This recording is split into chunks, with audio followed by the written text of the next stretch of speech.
Bonsoir à toutes et à tous. Il s'appelle Franck Laguillet Arondeau. Il dit que sa vie n'a vraiment commencé qu'à l'âge de 30 ans lorsqu'il a retrouvé son âme sœur.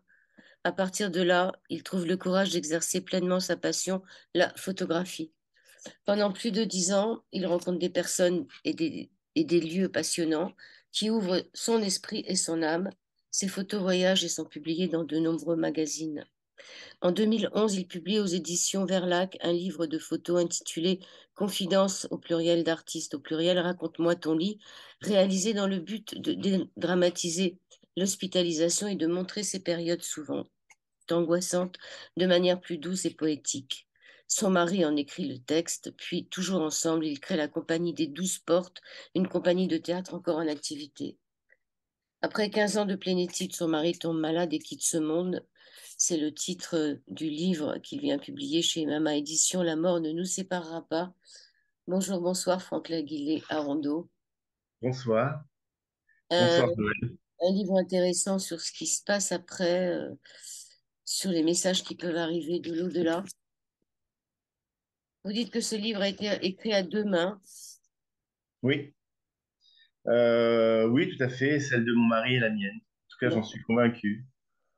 L'auteur à la maison, c'était pas moi, j'avais jamais écrit et les choses sont arrivées spontanément, très rapidement après son départ et j'en parle pas mal dans le livre. Vous dites que si votre histoire, si notre histoire, c'est-à-dire celle de votre mari et de vous, peut ne serait-ce qu'aider une seule personne dans sa souffrance, ça sera une bonne chose.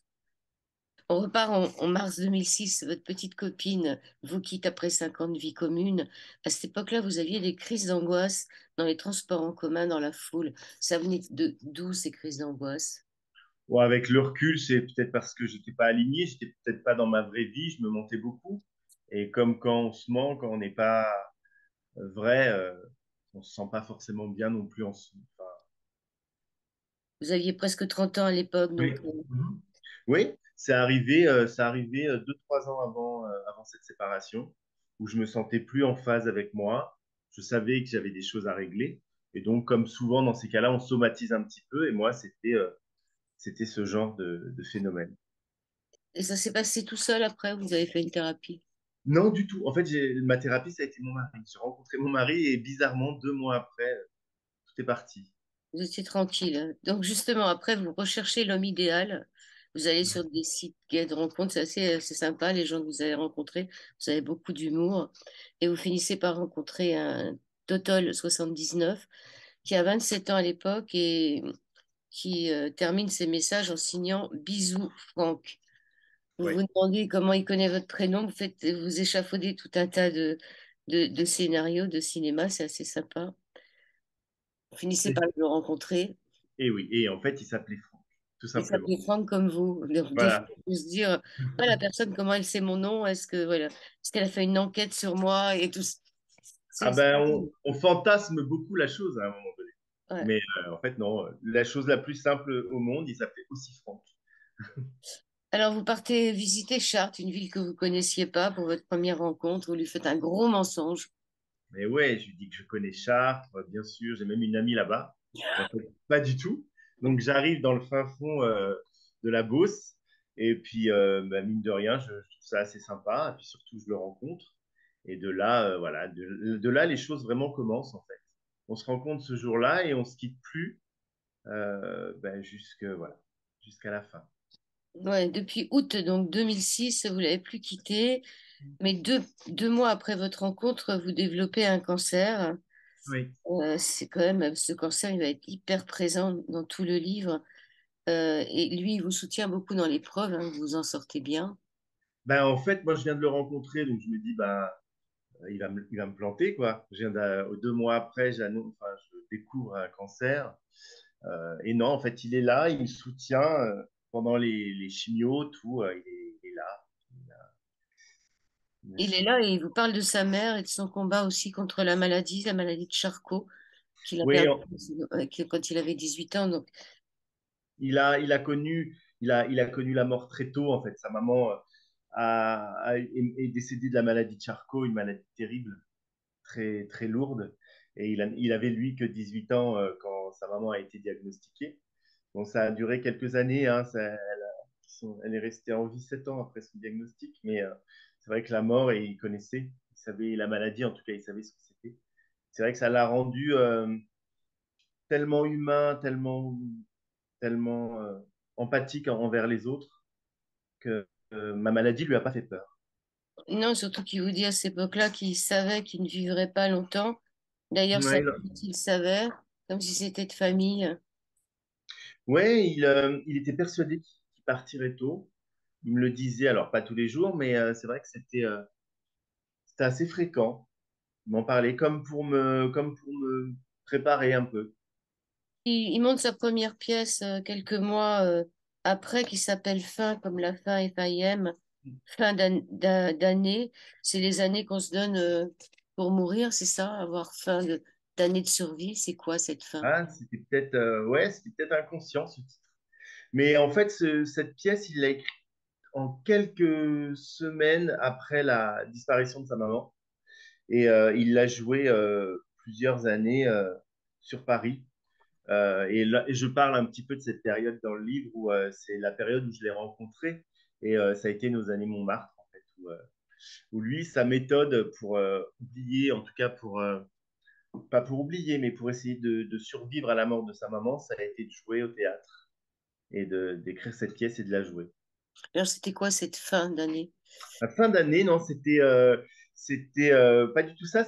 Ça parlait en fait de deux amis, lui gay et elle Fagax, sa meilleure amie, et la difficulté en fait de vivre sa vraie vie dans la société actuelle. Après, vous avez fait une web série, Les Wannabe? Ouais, les Wannabes. Wannabe. Ouais, les Wannabes, en fait, c'était une web série qui a duré 4 ans et qui décriait un petit peu la vie compliquée des comédiens sur Paris pour essayer d'exister et de vivre et survivre parfois. Ensuite, vous décidez de faire vraiment ce qui vous intéresse dans la vie, c'est-à-dire d'être photographe, et vous faites un projet ensemble. Raconte-moi ton lit, un livre photo qui parle pour dédramatiser la Ouais. réalisation. Comment vous faisiez? Alors, en fait, ce qui s'est passé, c'est que quand j'ai décidé de vraiment enfin, me mettre à fond dans la photo, moi, je sortais en fait de maladie, hein, et très vite, j'ai eu l'envie de proposer à des artistes d'être photographiés dans leur lit ou dans des lits ou en mettant en scène en fait des décors pour dédramatiser l'hospitalisation. Et tous les droits d'auteur en fait sont partis à des associations euh, dont, dont, dont Ikambere qui s'occupe des femmes euh, atteintes du sida en Afrique. Et voilà. Donc, on a fait ça ensemble. Moi, j'ai fait toutes les photos. Il y avait plein d'artistes, hein. Il y avait Pascal Obispo, il y avait Jane Birkin et beaucoup, beaucoup. Et Franck faisait les textes pour accompagner les photos. Donc, c'était des lits chez elle, c'était pas des lits en milieu hospitalier. Non, non, non, non, c'était des lits, voilà, justement pour sortir un petit peu du décor hospitalier, du décor de l'hôpital. Je les prenais en fait dans les lits, soit dans leur propre lit, ou dans des lits en hôtel, mais on faisait des mises en scène, tout ça. Ok, ensuite, c'est le combat quand vous apprenez qu'il est malade. Lui, son cancer, il est bien plus grave. Son cancer est bien plus grave. Ouais, bien sûr, oui. En 2020, on apprend, en septembre, à l'hiver 2020, on apprend son cancer. Et après, c'est le combat. Ouais, c'est le combat pendant une année. Et donc, c'était pendant la pandémie, ça n'a pas été difficile. Ça a été compliqué et aux urgences, hein. C'était quand même pas simple déjà parce que quand il a eu mal, il a commencé à avoir mal en septembre 2020. Euh, Là, on était en plein Covid et c'était très très difficile, même les diagnostics, d'aller aux urgences, qu'on puisse le faire soigner, tout ça, c'était quand même pas simple.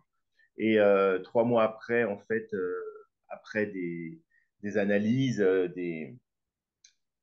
dont un scanner, on apprend sa maladie. Il y a la partie dans la baignoire. Il avait vraiment besoin de se remettre dans l'eau, de se replonger dans l'eau. Il n'y a que ça Ouais. qui le soulageait. Même la morphine ne le soulageait plus.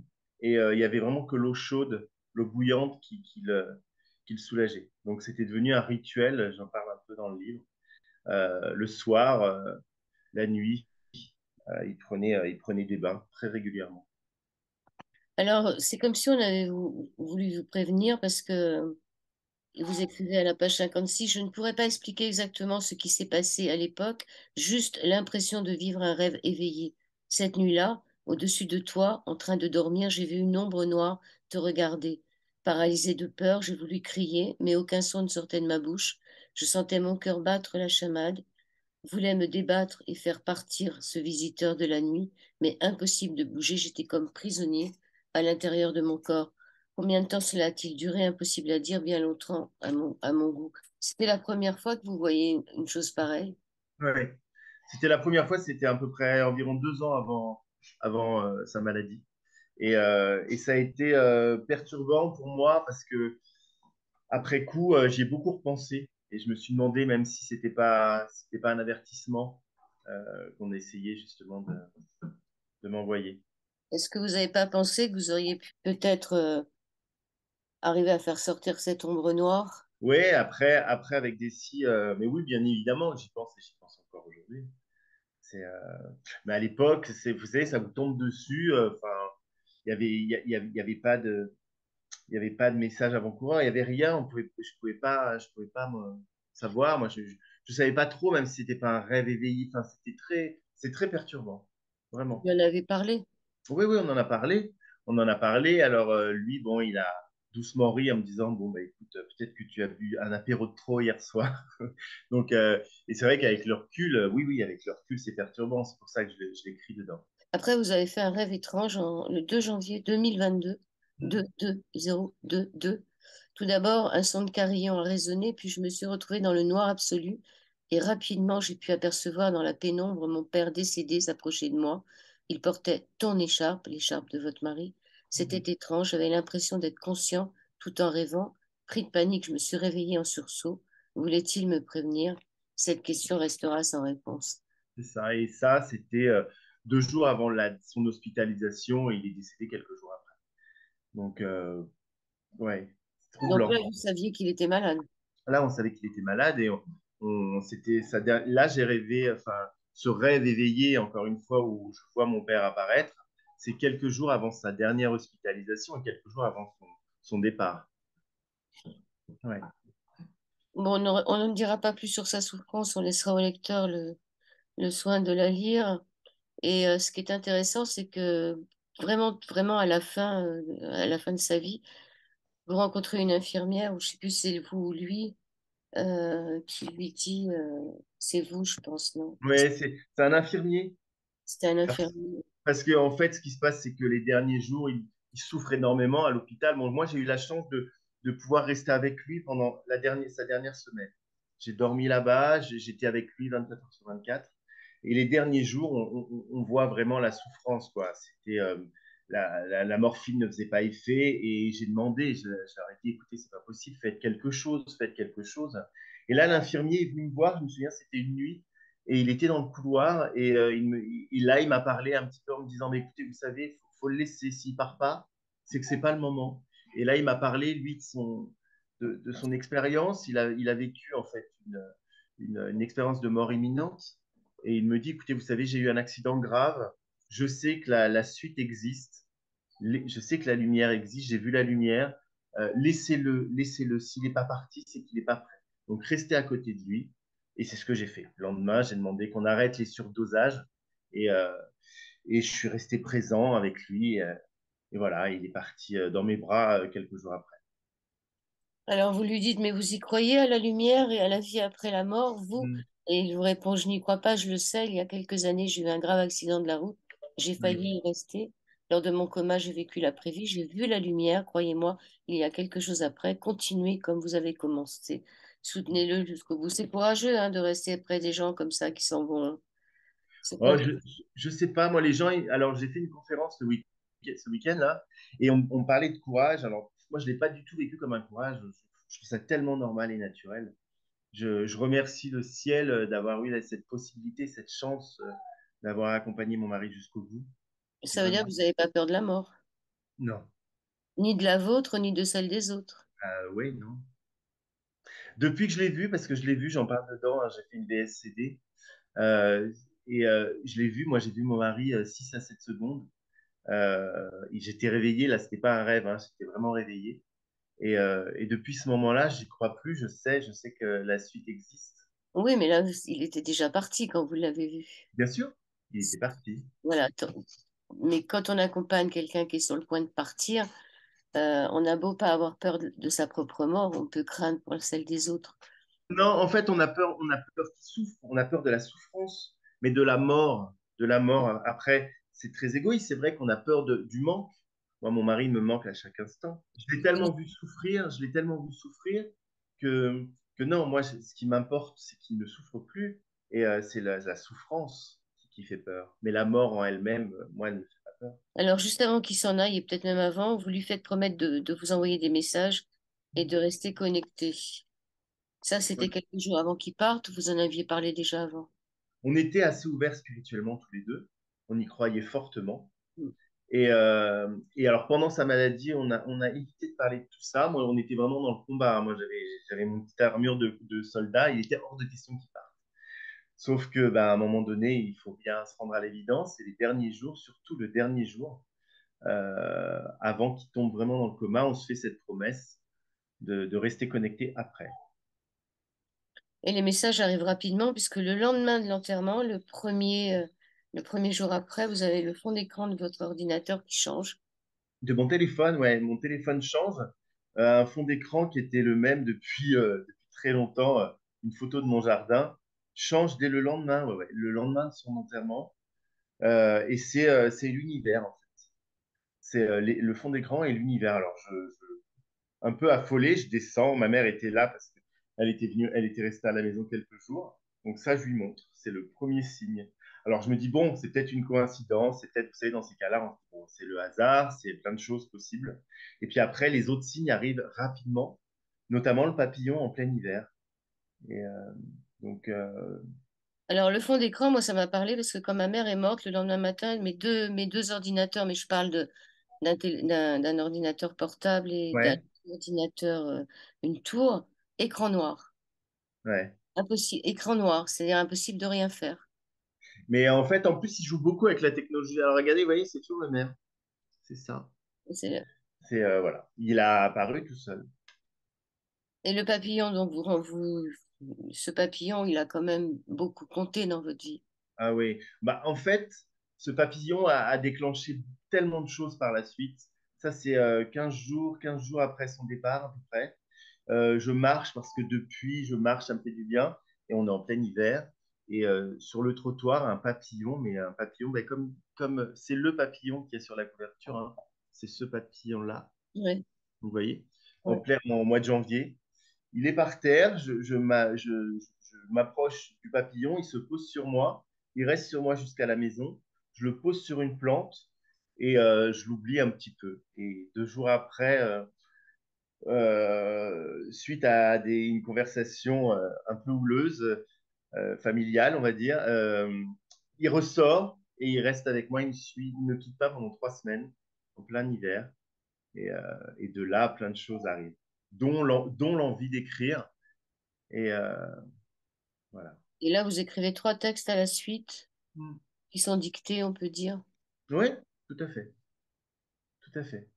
J'écris et je me surprends après coup à avoir écrit ces mots. Je les découvre en les lisant. C'est très étrange. Vous voulez nous en lire un, le message de... Vous voulez que j'en lise un? Alors, attends. Ouais, le premier, peut-être à la page 89, le premier texte. Alors, de ton regard et c'est tout. Juste ton regard. Celui qui m'a construit. Quand tes silences m'ont fait grandir et quand ta passion m'a accompli. De toi à moi, je n'étais rien. De toi à moi, je t'attendais. Tu m'as façonné et j'aimais. Tu m'as accouché et j'attendais. J'attendais ce jour où dans tes yeux, tu m'as aimé. Voilà. Ouais, c'était une belle histoire d'amour en tout cas, hein. Et puis la mort ne nous séparera jamais. On dit que l'amour est plus fort que la mort. Ouais. Puis amour à mort, hein, c'est presque le même mot, C'est hein. vrai. C'est vrai. Alors, À un moment, vous posez la question si vous allez vendre la maison et c'est pas le papillon qui vous dit le contraire. Si. C'est que, en fait, le papillon se réveille parce que bon, je le mets dans la maison quand je le trouve, et 2 jours après, bon, après, sans rentrer trop dans les détails, j'en parle pas trop dans le livre, mais il y a des soucis comme beaucoup, bon, comme souvent après un décès, après des soucis financiers. Donc, il y a la famille avec les héritages et ceci, cela, et on me propose des choses pas très, pas très entendable, en tout cas, quand on vient de perdre son mari. Et là, j'en ai tellement marre, je dis au téléphone, je suis avec une amie au téléphone, et je dis, je vends tout, je me barre. Vraiment. Et là, c'est là que le papillon sort de la chambre du rez-de-chaussée et il ne me quitte pas pendant 3 semaines. Il était là, mais tout le temps. Je mangeais, il était là. Il y avait des gens, il y avait des amis avec moi. Il est là, il tournait autour de moi. Et il est resté 3 semaines en plein hiver avec moi et il s'est éteint. D'ailleurs, je l'ai gardé, mais il Il est s'est. mort chez vous. Ouais. Ouais. Alors, j'ouvrais les fenêtres, il sortait pas. Non, il était là pendant 3 semaines. Parce que moi, j'ai eu une histoire de papillon comme ça qui est restée longtemps sur un bonsaï, sur mon bureau, avec les ailes, un peu comme le vôtre, mais plus dans les marrons. Il a Mhm. passé tout un hiver avec moi. Puis j'avais une amie un jour en le voyant, elle a ouvert la fenêtre, elle me l'a mis dehors en plein vent. Je me suis dit, mais il va mourir. Donc je ne sais pas ce qu'il est devenu, mais je pensais que c'était pas non plus le bon moment de. Ouais, En plein vent à Paris, sur une avenue, je l'ai vu partir comme. Ça m'a fait de la peine, mais ça a été tellement vite qu'elle me le jette dehors. Alors après, il y a eu ces synchronicités. Quand vous posiez des questions, ça, c'est des synchronicités qu'on voit souvent dans des écritures. Surtout le deuxième, là, où il y avait marqué You are connected. ouais, ça c'était.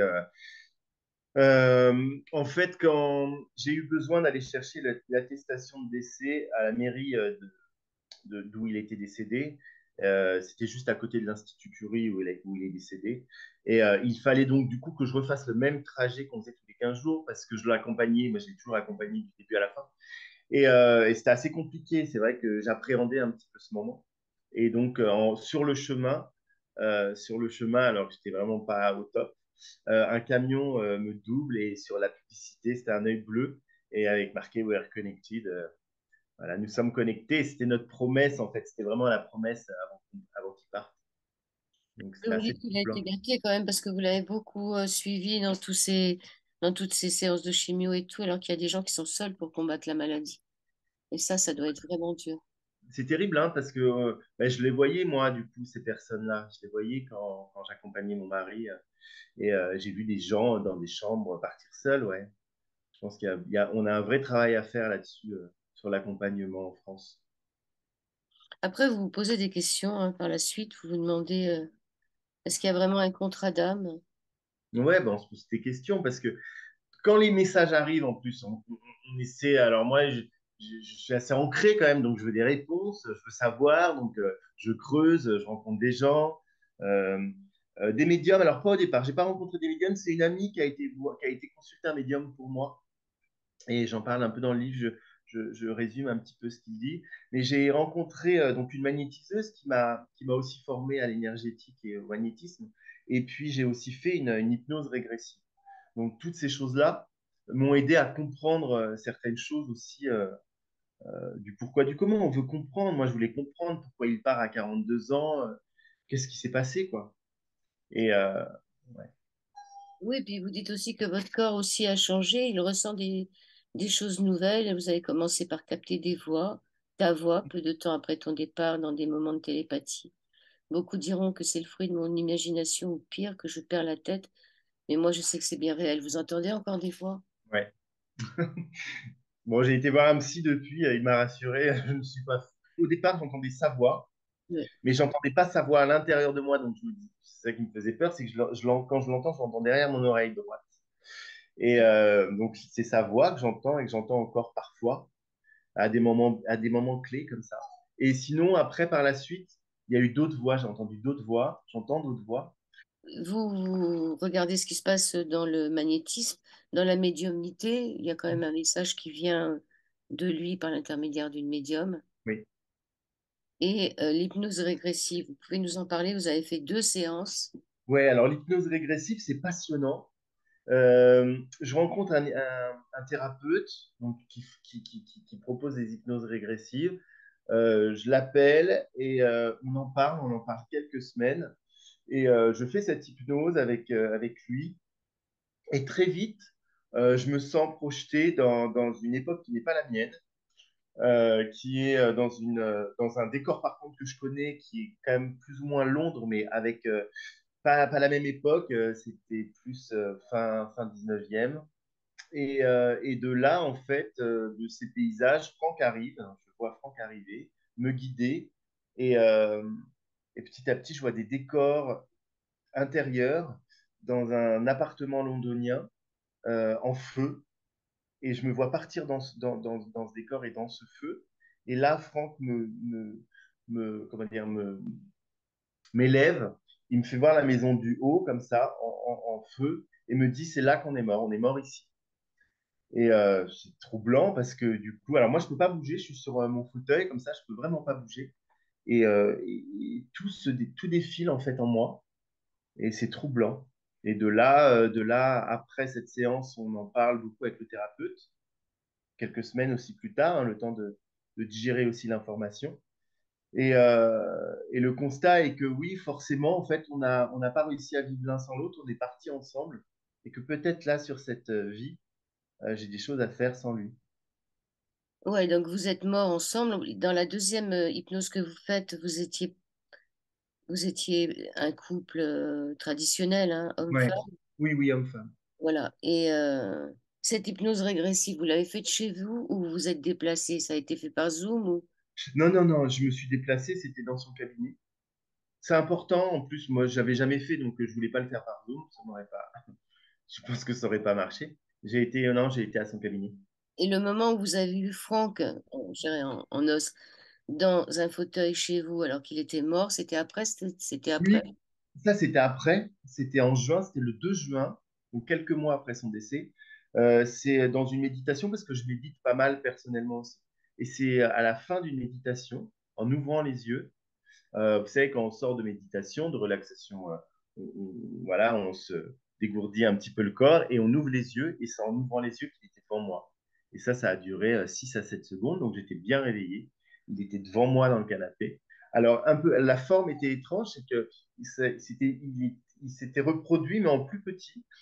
Sa tête était plus petite, donc il n'y avait que la tête et son bras en couleur, comme ça, mais vraiment, et avec un sourire incroyable, un très très grand sourire, comme pour me montrer qu'il était très bien. Et ça a duré 6 à 7 secondes. C'est pas facile de rester seul sur Terre quand on vit des choses comme ça après aussi, hein. De rester au sol parce que on a envie d'y aller, on a envie de le retrouver. Vous n'avez pas eu envie d'y aller? J'ai envie d'y aller. Mais je pense que les réponses que j'ai eues après, enfin, par rapport à l'hypnose régressive, sur ces possibilités de contrat d'âme, comme quoi on choisit en fait notre incarnation, et aide aussi à ça, aide aussi à résister, à ne pas partir.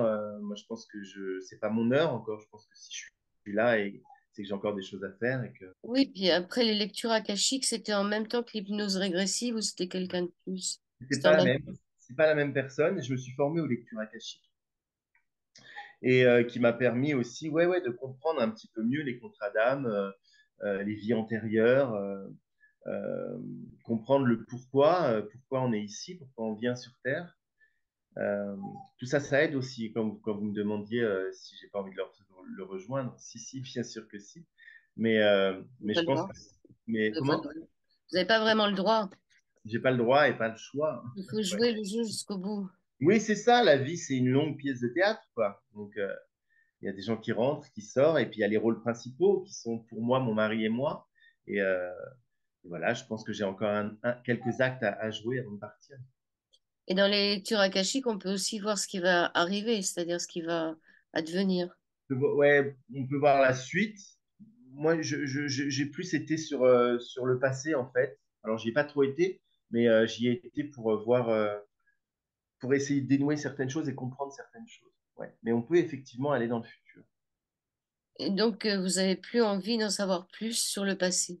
Vous auriez pu remonter très loin. Est-ce que ça a un avantage de remonter sur plein de vies?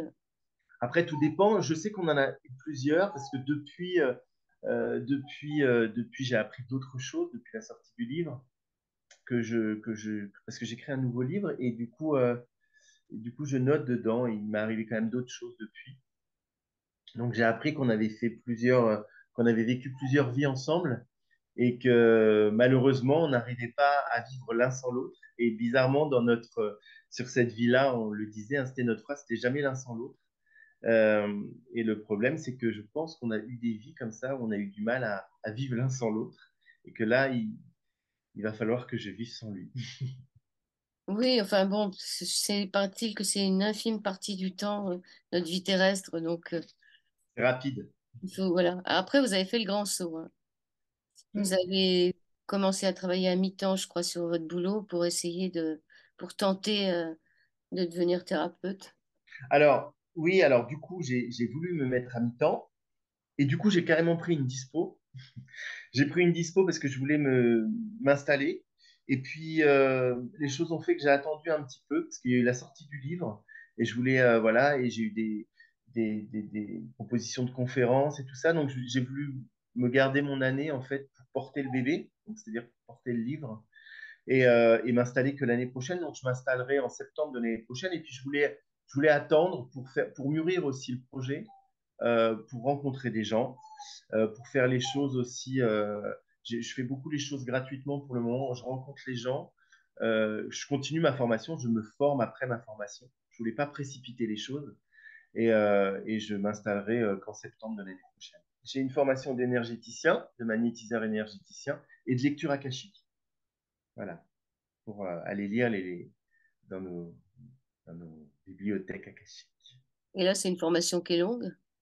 Ouais, ouais, ça a été plusieurs mois, ça a été plusieurs mois. Et puis après, c'est une formation qui continue parce qu'il y a une formation personnelle qui se fait ensuite. Enfin, on ne peut pas comme ça du jour au lendemain se dire thérapeute. Je pense qu'il faut du temps, il faut mûrir les choses. Déjà, ça doit être c'est en nous. Hein, si on arrive à ce parcours, c'est que quelque part, c'était décidé d'avant. Mais après, il y a un vrai travail personnel après cette formation. Je pense. Hein. C'est le chien qu'on entend. Oui, excusez-moi, c'est un de mes Ah chiens. non, non, mais je voudrais le voir parce qu'il est Ah, ils sont dans le livre. Vous en avez toujours deux? ouais, alors on en a toujours deux. Ah, viens, Lex. Ah, il va se faire voir sans problème. Ah oui, il est tout petit. Je Et puis il y en a un m'imagine. autre. L'autre, il est plus gros. Non, il n'est pas plus gros. Il est Je plus vieux. m'imaginais un molosse, moi. Il y en a deux. Il y en a un plus vieux. Ah, Voilà. il sympa. Un genre de griffon. Ouais, voilà. Ouais, Bon, lui, il a 16 ans. Hein, donc. 13 ans, bon, il reste encore 16, ouais. 13. Ouais, ben, vous pouvez le faire durer encore un peu, hein. Bah oui. C'est, c'est triste, les animaux, parce qu'ils nous quittent. Ouais, C'est toute une partie de nous qui s'en va quand ils s'en vont. c'est vrai. Donc, c'est irremplaçable. Qu'est-ce qu'on pourrait dire pour terminer cette émission? Le livre s'appelle La mort ne nous séparera pas. C'est aux éditions Mama Édition. Qu'est-ce que vous pourriez dire? Je voulais dire que j'espère que ce livre plaira et aidera des gens, surtout. Oui, alors, mais vous, on peut vous retrouver quand même peut-être sur Facebook ou Oui, Facebook, j'ai Facebook, Instagram. Ouais. sous le nom de Franck. Franck Laguiez, arrondi. D'accord. Ok. Alors, un mot pour terminer, une phrase, une citation. Quelle phrase vous voulez que je dise? Est-ce que vous voulez que je lise à toute fin du livre? Nous voilà arrivés à la fin du livre. Plus de mots à écrire. Loulou et moi avons terminé notre récit. Il est temps maintenant d'aller montrer notre bébé aux maisons d'édition et voir s'il est juste de le faire lire. Si vous lisez ces mots, c'est que ce livre devait vivre et voyager. Nous espérons alors que vous l'avez aimé. Si vous passez un soir devant notre maison, ne soyez pas surpris si vous apercevez deux silhouettes danser dans le salon. C'est juste la preuve que l'amour est éternel. À bientôt en tout cas, Joël. Bientôt. À bientôt, Franck. Au revoir. Je coupe. Au revoir.